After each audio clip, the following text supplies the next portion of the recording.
Good morning. Happy Tuesday. How is everybody doing? I'm going to go ahead and get myself live on Instagram. Let's go. There I am. Good morning. All right. Welcome back to Fit Body Secrets, where my mission is to bring you guys inspiration, motivation, and a ton of tips to help y'all on your fitness and your fat loss journey. So many things on the mind today, but I'm going to start by talking about what is today's topic about. I am going to be breaking down metabolic mapping, which is essentially your way of figuring out how your metabolic type impacts how it impacts how your body's going to respond to changes in your nutrition and your training. But we got some talking to do. All right. I just have so many thoughts about what's going on in the CrossFit world, in the world of fitness, and in my own personal journey. You know what? We're just going to say that for a whole other podcast episode. I have just been feeling really pulled to talk about body image lately, whether it's things that I'm struggling with or things that I see my clients struggling with. And maybe I could have made this the topic of today, but I feel like if I start talking about this, I'm not going to want to stop. So I'm just going to hold off on that. We're just going to go ahead and stick to the plan. We're going to talk about metabolic mapping. So you guys have likely never heard of metabolic mapping before. It is something that I would like to, what's the word I'm looking for? Trademark. It's something unique to what I do. However, it doesn't mean that it's a new thing. I don't want you guys thinking that I'm selling some kind of a new thing, right? Like, because that's every person out there in the fitness and the nutrition and even the health space. It's like, oh, try my new hormone balancing supplement when it's really the same thing that's been around for 10 years, or try my new fat loss plan when it's really just another way to create a calorie deficit, right? So I'm not trying to label something that's brand new, but I want you guys to understand how metabolic mapping is a method that I use to help you guys figure out what changes to your training and nutrition are going to produce the best results for you. So if this starts to spark some questions for you, or you have more questions about it as I get going, please feel free to pop them up in the chat, whether you're watching live on Instagram, you're watching live on YouTube, or you're watching live on Facebook. I will try and periodically come around and check in on there, but I do want to start to get into this a little bit. It's so hard for me not to want to go off on a tangent. That's just my ADHD, but I'm going to stick to the plan today. All right. So let's talk a little bit about metabolic mapping. So who is this for? All right. So if you're somebody who has been trying all the things, you're working out regularly, and you feel like everything you do in the gym and with your nutrition, it just seems like your body just doesn't respond. Like, you tried meal timing strategies, you've tried cleaning up your diet, you've tried tracking macros, you've tried meal plans, you've tried changing your training, you've tried more cardio, you've tried less cardio. Your body just seems to not respond, whether it's you're not getting the results you're looking for, or you're feeling like shit in the process. Like, either way, like, it's just something is not going right. You either have to feel really shitty in the process of looking leaner, or you don't get any leaner and you feel okay, but you don't really ever feel great, right? A lot of people have this misconception that they have like a damaged metabolism, or that their metabolism is broken from the years of chronic dieting or whatever. And the reality is that's not the truth. Your body is just adapted to the changes in your lifestyle and how you've been living. And it's going to take a while for your body to adapt differently. But I want you guys to understand where you're starting, and hopefully help you guys understand how to make the right changes to get your body to respond the way that you want it to, not the way that it is currently responding. So if this is something that resonates with you, I would love to hear about it. So let's go ahead and jump into this. Let me pull up my notes so I do not get distracted. Like I said, I get off on tangents very easily. All right. So there are two main types of metabolic. There's two main metabolic types.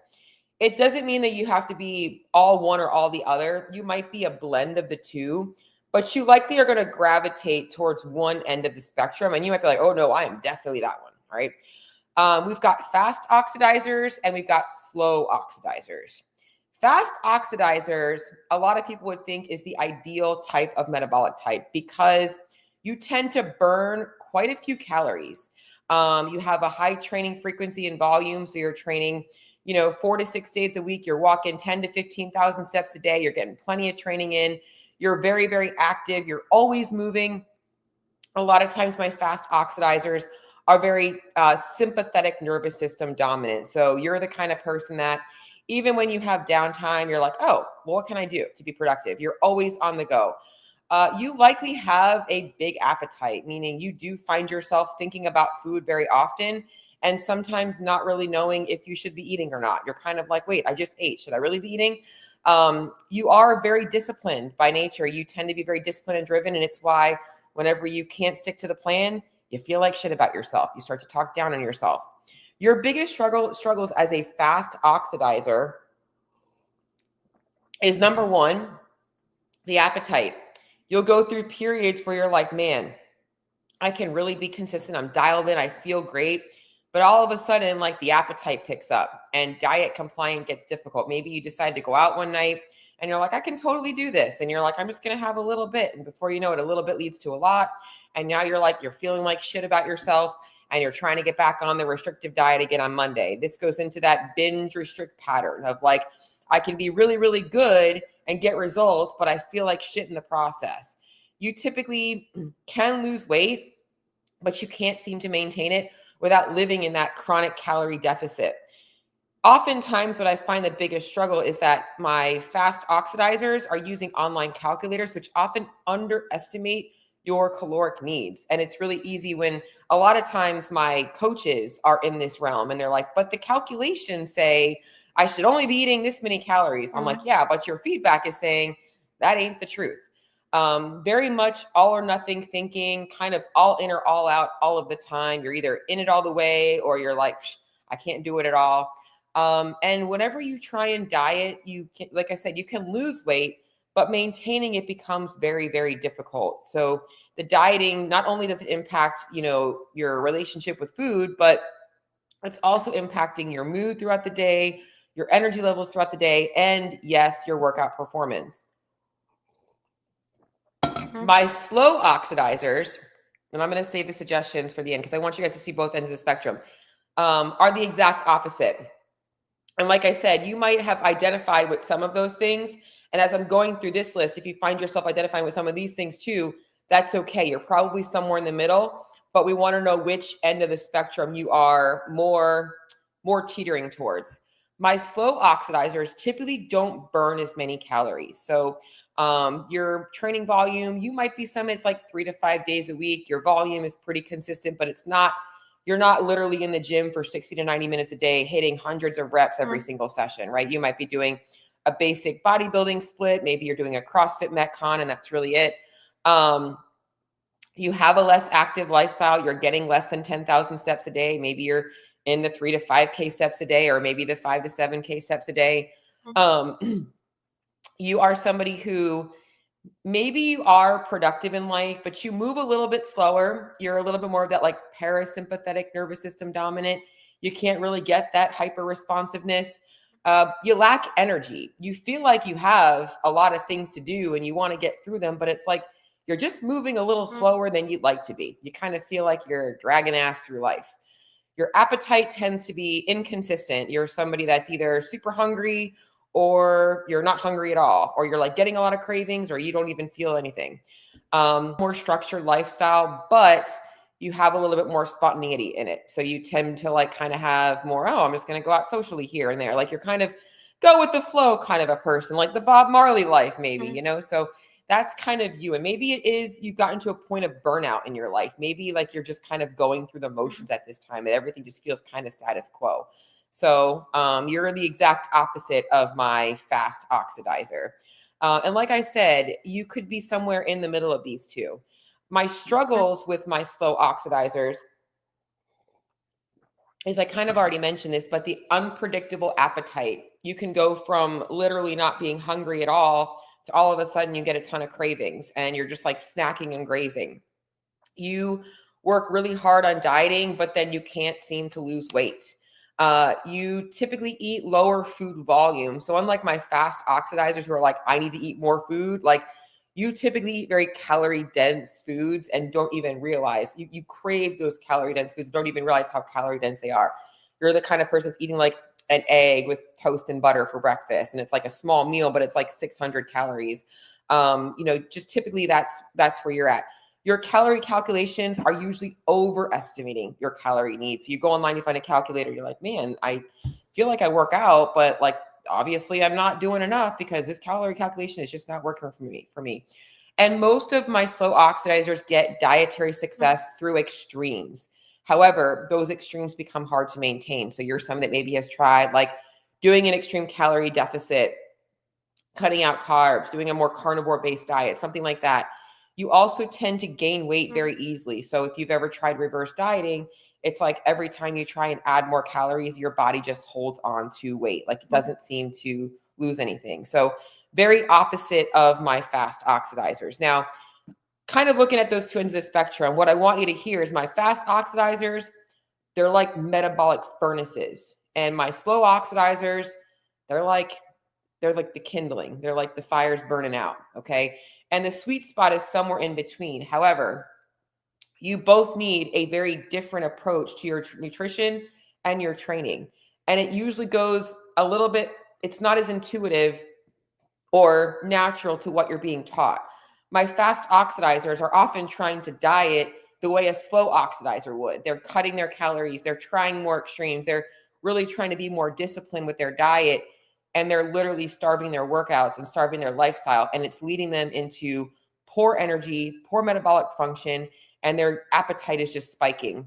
My slow oxidizers, the problem is they also try to cut calories. But when you're a slow oxidizer and you cut calories, your metabolism just adapts to that too. Your body's like, okay, you're not feeding me as much. So now I'm just going to have less energy throughout the day. So now I'm just going to burn less energy throughout the day. So it requires a very different approach on both ends of the spectrum. Okay. So here are some suggestions that I want to give you guys between the two types of oxidizers. But I also want to talk about a second piece of metabolic mapping that I do, which is also understanding how your body adapts to changes in your training. Because as I'm giving you these tips right now for suggestions, you have to understand that your body is going to adapt a certain way as well. And that's going to be a whole second section. So if you're watching this and you really want to apply this, you can just shoot me a message. I have a whole guide that goes over this so that you guys can have the notes to read over, because I know that I'm going to be talking about things and some people are more audio, some people are more visual. And I want you to feel like you can apply this. Okay, so if you suspect you are more on the fast oxidizer side of things, you're somebody who is like, you're a furnace. You're like always moving. You're always trying to work out hard. You really care about the gym. You want to build muscle. Like you're always on it. Like you're hitting your steps, and like maybe you even have sleep problems because you're like always like your brain isn't shut off. Okay, here are some suggestions for you. And this is going to be the same on both ends of the spectrum. But the first thing that we always want to address is food quality and quantities to support your active lifestyle. So this is not just macros. It's also looking at micronutrients and food volume and looking at the types of foods that you're using to hit your calories and your macros. So a lot of my fast oxidizers, because they're so disciplined, they have no problem tracking their food, but they might have a problem getting in the right types of foods. So my fast oxidizers, this is the hard part. You need to diet on more calories, and this is often hard. Your calorie deficit needs to be strategically done in a way that keeps you getting as much food as possible to regulate your appetite, to give you more energy, and to improve your mood. When you feel better, when you have more energy, you burn more energy. Fat loss is not about eating less. It is about burning through body fat. And if you eat too little and you are a fast oxidizer, your body will start to burn less. Even doing your workouts, you could do the exact same workout 2 days in a row, and it's going to burn less calories one day just because you have less energy. Like that's how simple it is. So finding a way to diet on more calories and also higher food volume and sometimes even more frequency in eating. So my fast oxidizers, when you are in a deficit, need to really prioritize eating higher volume foods. The calorie dense foods, because you have an appetite, are very easy to overconsume. I am a fast oxidizer. This is why I don't eat things like M&Ms and things like that, because I could literally eat nuts. I could literally eat handfuls of those things and never get full. Okay. So You want to make sure that you're addressing both of those things. And then also meal frequency. So meal size and frequency. So my fast oxidizers might get hungry more frequently. And you need to understand how to build in. I eat 6 times a day. And I kind of have a routine with that. You might need to be eating more frequently in order to see that your appetite is under control. Another key for my fast oxidizers is they need more diet flexibility. So I know that I mentioned more food volume, but when you're dieting on more calories, my fast oxidizers often have fear around eating those calorie dense foods because they feel like they can't control themselves. So often I will have my fast oxidizers build in more flexible meals routinely to desensitize them to this feeling of like, this is the only time I'm going to be able to have these things. They really need to be able to get to a point where they can actually enjoy eating those calorie dense foods and feel satiated on a smaller portion of them. And that happens over time of intentional practice. A lot of times my fast oxidizers are not sleeping well and they're not getting enough recovery in. This is something else that I'd really try and emphasize with my fast oxidizers is getting them sleeping good and understanding the importance of taking downtime, taking those moments of just being a little bit more relaxed. And then the other thing, this is really big about fast oxidizers. Speaking of body image, which I know was the topic that I wanted to talk about, but I stopped myself. My fast oxidizers really need to identify achievable and realistic maintenance goals. Okay, so we all are conditioned to see the gram, right? You see the picture perfect photos of your favorite fitness coaches or your nutrition coaches or your athletes, and they just look phenomenal, right?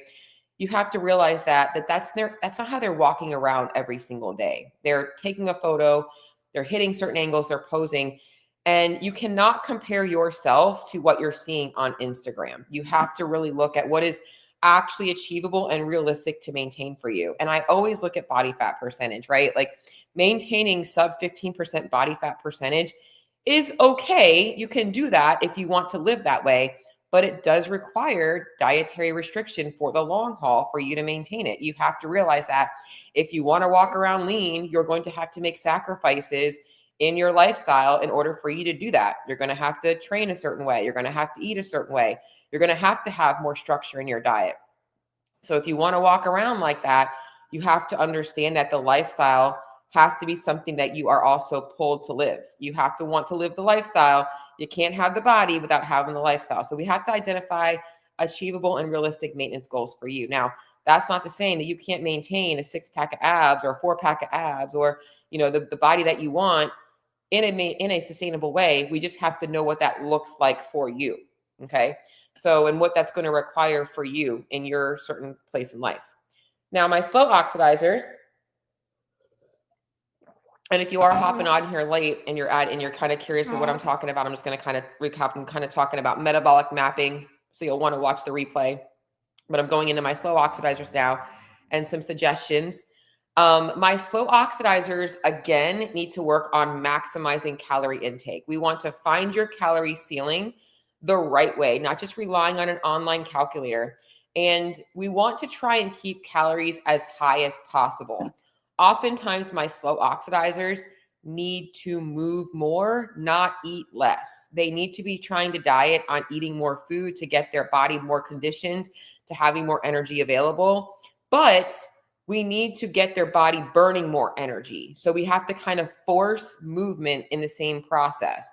If we can keep calories high and we increase energy output by just simply eating more, actually increases your energy output, but also by intentionally more walking, some more cardio, maybe even more weightlifting throughout the week, it makes it a lot easier for your body to burn fat.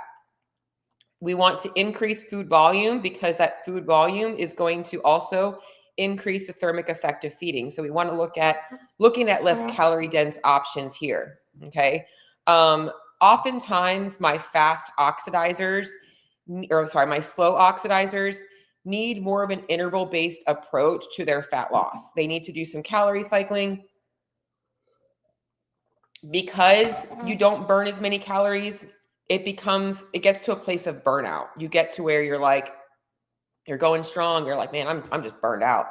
And whether it's you're tired, you're fatigued. So like, think of it more like deloading in your fat loss phase. My slow oxidizers do tend to need more of that. Really need to establish more consistency with meal timing, because oftentimes my slow oxidizers don't feel like they eat that much. They're like, I don't eat that much. And it's because they don't. They snack throughout the day, like little things. It's like I had a handful of pretzels, or I was cooking and I had a couple of noodles when I was cooking my dinner, or whatever.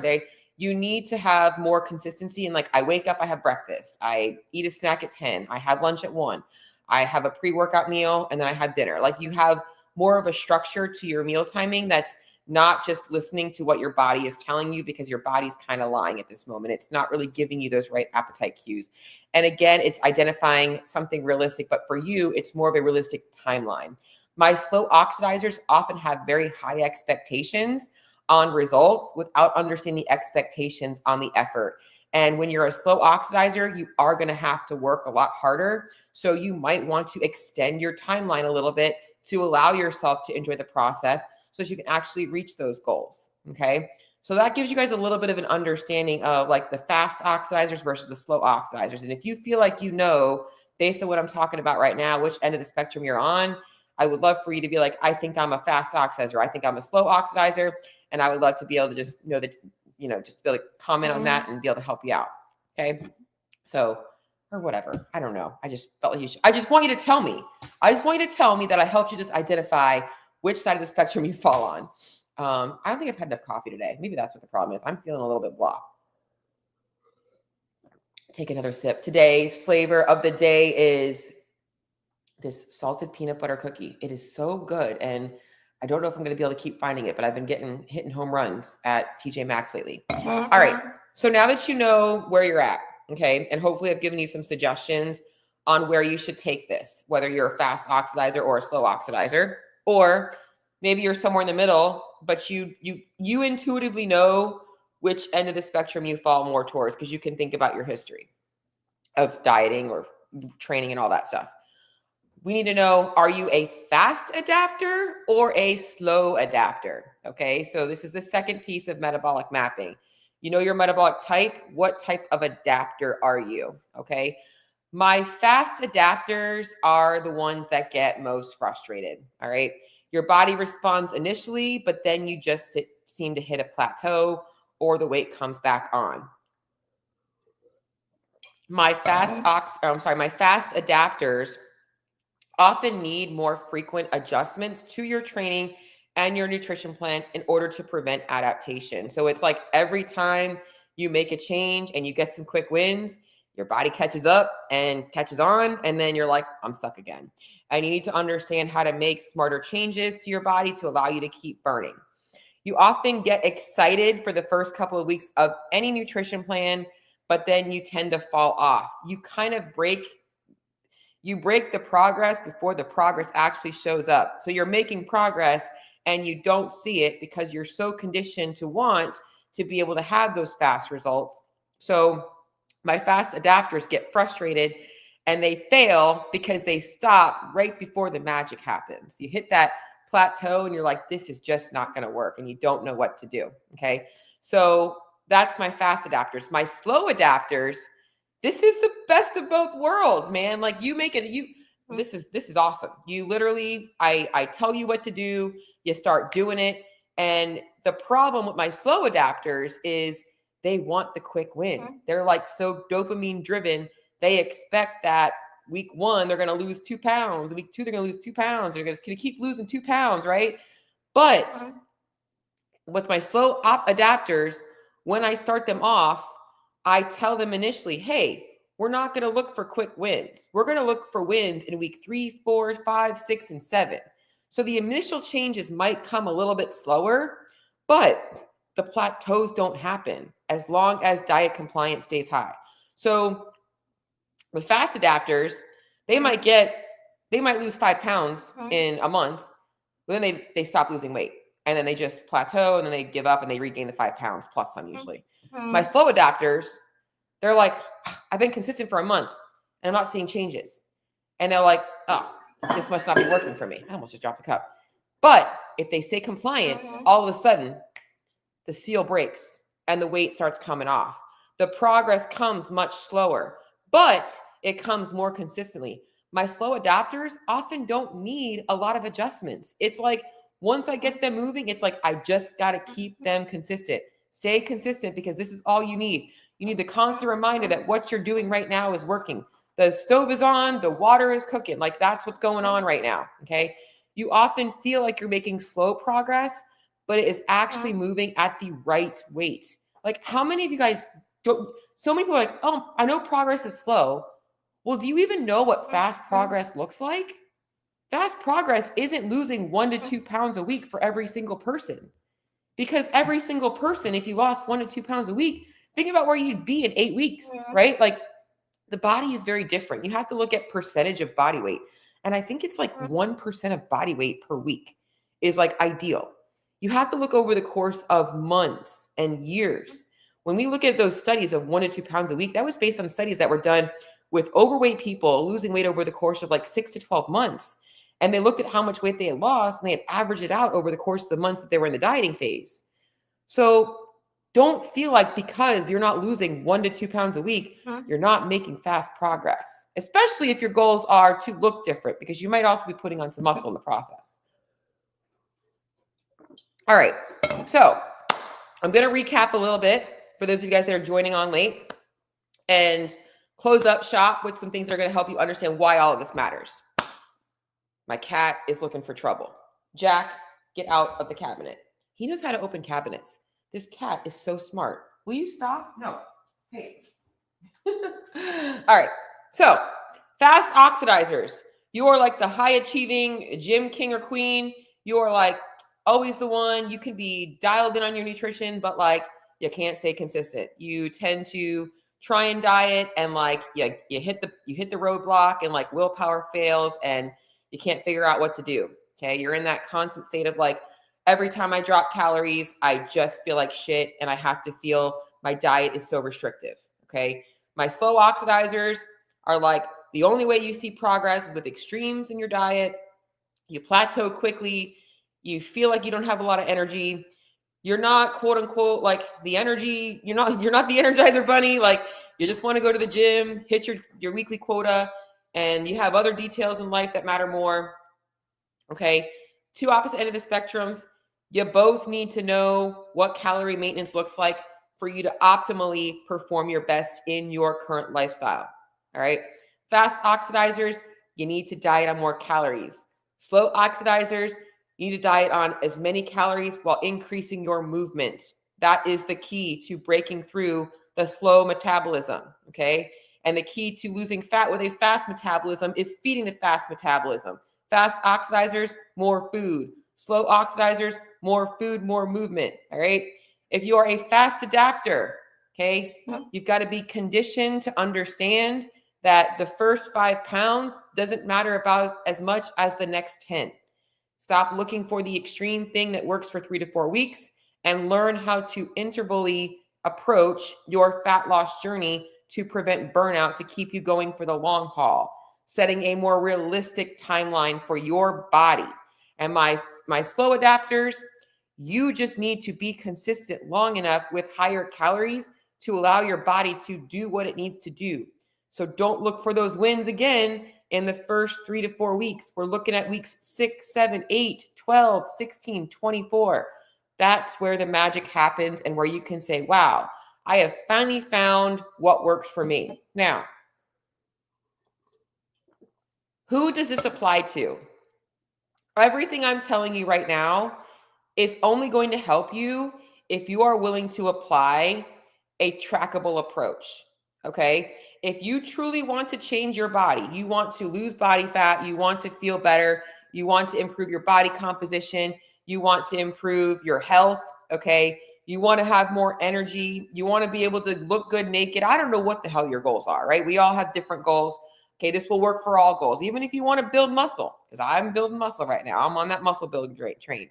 I am rebuilding these legs. Okay, so whatever your goals are, you have to be committed enough to wanting to see progress that you are willing to track. Okay, you have got to want to track data. Tracking data is so easy. We don't have to do any calculations anymore.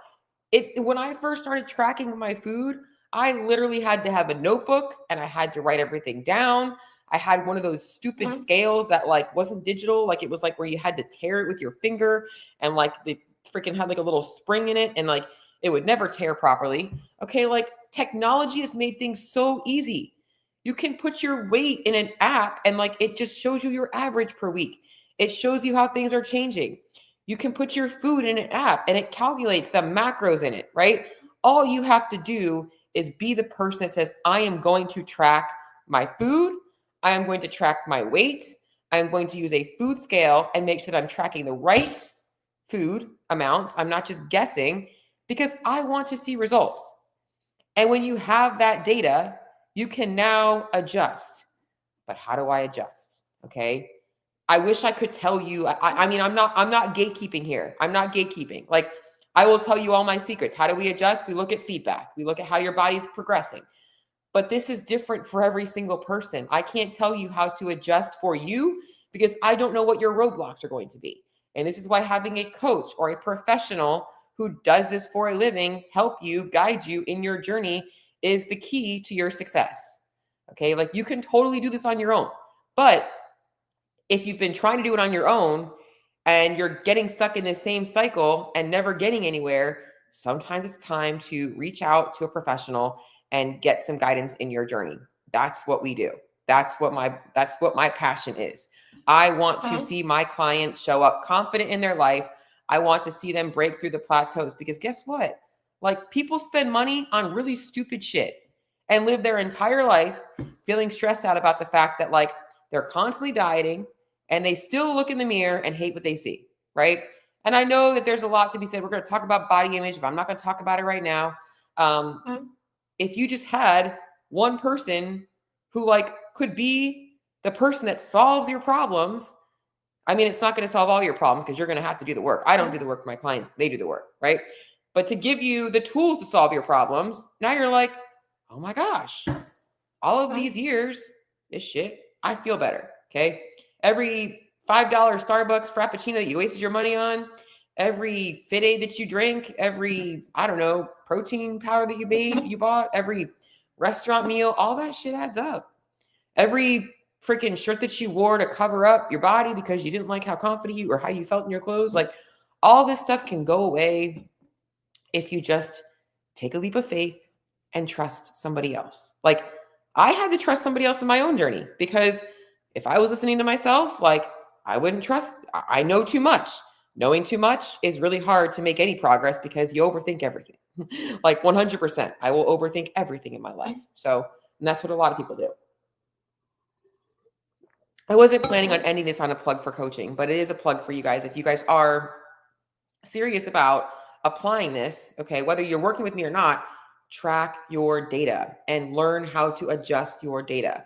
I just made an Instagram post about tracking macros because tracking macros is the best way to lose fat. It does troubleshoot everything because it can help you guys understand how to build balanced meals. Obviously, there's a food quality perspective that we have to address. I'm not just a macro coach. We do look at actual food. My approach is very different, but it solves the problem. It's no longer guessing. It's no longer wondering if it's your metabolism or your hormones. However, when you understand your metabolic type, like I've explained today, now you understand why what you were doing might not have been working.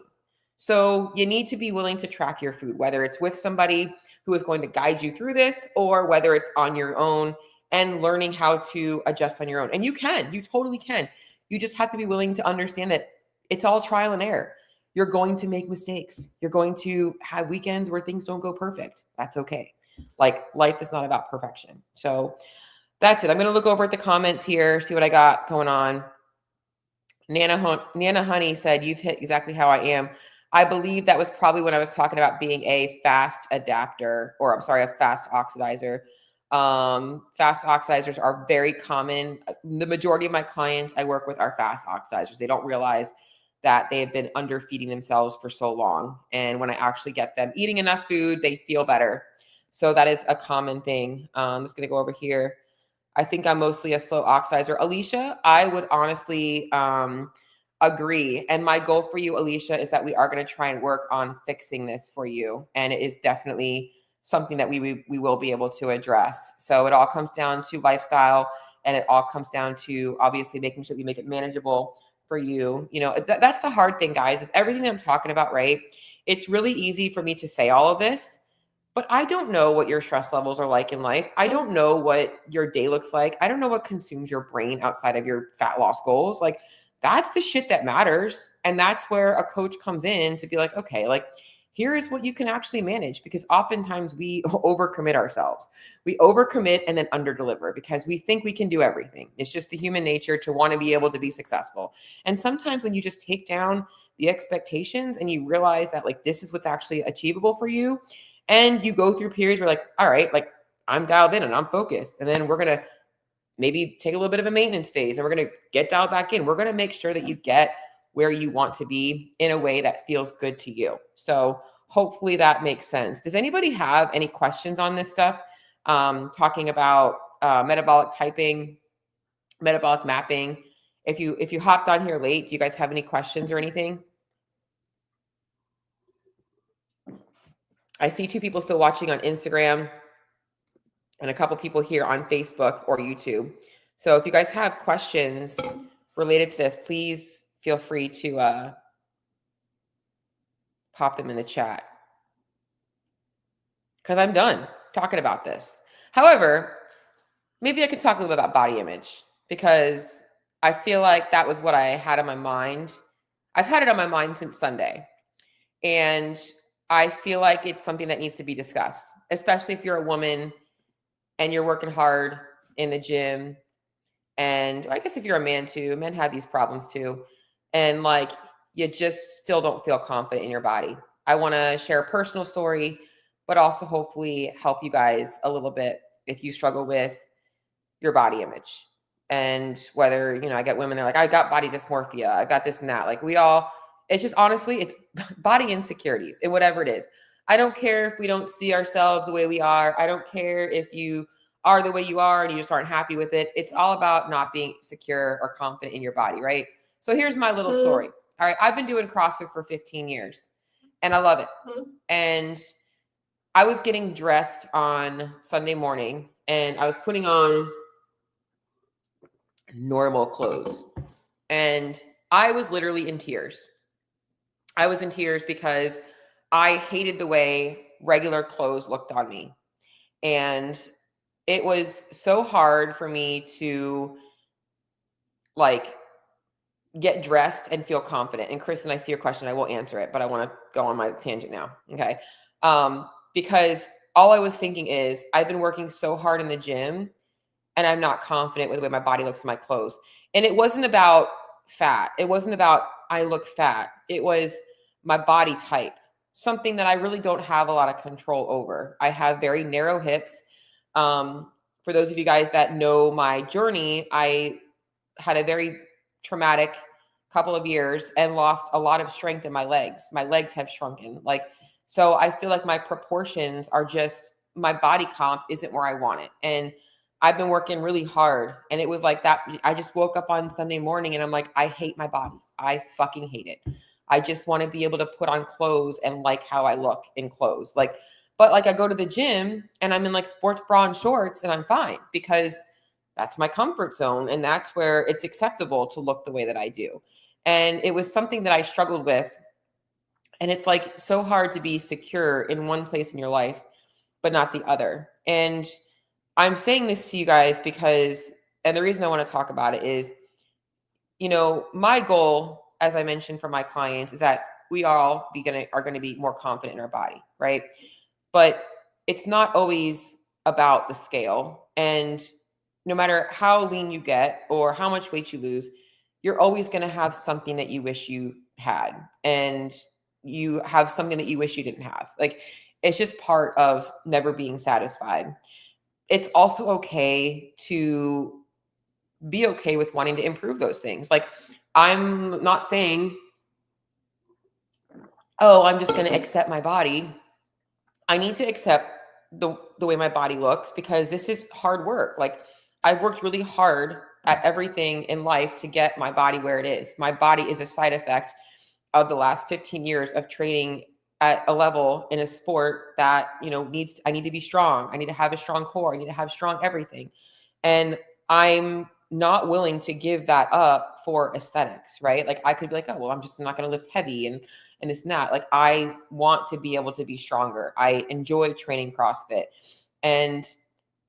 But I'm also going to do some things to work on fixing my proportions. And I'm going to put more emphasis on my legs. I'm going to work on those things.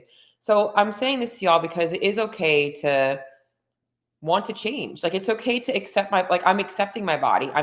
I got dressed up. I'm like, you know what? This is how I look today. And like, I don't care what people think. Like, this is me, whether I'm not confident in my body or not. Like, I'm going to walk around today, like with confidence and know that like I am working hard to make those changes to my body the way that I want them to be. So that was my little tangent, because I know that a lot of people struggle with this whole, like, should I just accept my body where it's at? Is it okay to want to change it? Like, absolutely. Like, no matter who you are, like, I don't want anybody to tell me like, you shouldn't be worried about your body. Like, no, I'm going to worry about my body because I have things that are making me insecure in it.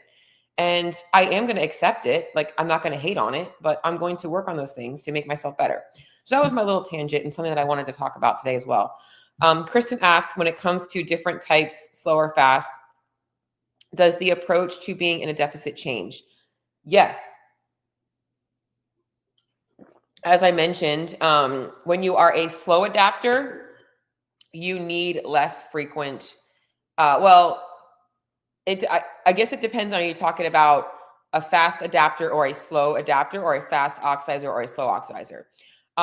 Fast oxidizers, typically when they're in a fat loss phase, if they're consistent, they probably shouldn't be in a fat loss phase for more than 12 to 16 weeks because they usually don't have that much to lose. They typically aren't somebody that has a lot. If they have more than 20 pounds, then I would say 12 to 16 weeks and then taking a little bit of break and then getting back into it.